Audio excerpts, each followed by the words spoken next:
بالتزامن مع انتصارات القوات العراقية في الموصل، نظمت الجالية العراقية من أبناء الطائفة المسيحية احتفالا بعودة أراضيهم ومدنهم التي اغتصبها داعش.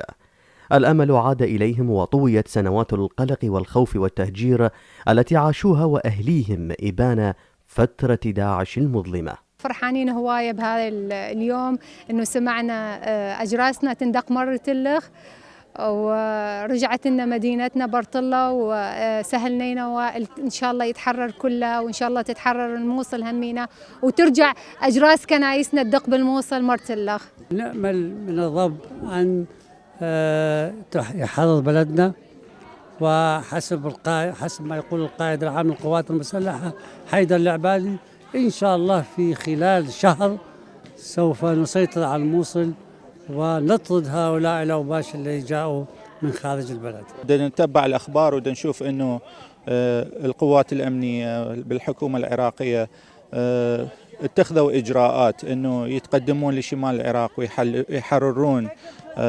ويدفعون هالآلام من هالبلد.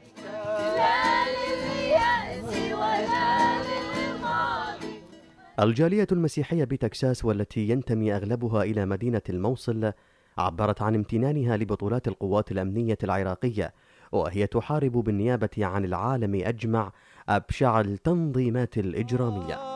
قلبي اللي بيشتاق لحضور. مدينة الموصل كانت تحت يدي الناس اللي ما يخافوا الله، الناس اللي ما عندهم لا ذمة ولا ضمير ولا قلب ولا إيمان. نعم للموصل، نعم للسواعد الباسلة، نعم للرب معاهم، وإن شاء الله تتحرر كلها عن قريب، ونسمع الأخبار السارة وتتحرر جميع العراق إن شاء الله. أنا ريان سمير من الموصل من حي النور، وأنا كلش فرحان بتحرير مدينتي القرى مالنا، وإن شاء الله تتحرر تكمل الفرحة بتحرير الموصل إن شاء الله. والله يبارك القوات المسلحة، والله يهني القادة وإيد وحدة.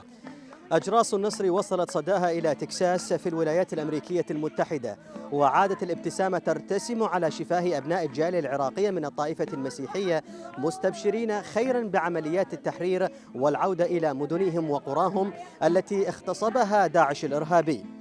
من مدينة دالاس بولاية تكساس الأمريكية، نشوان هاشم، العراقية نيوز.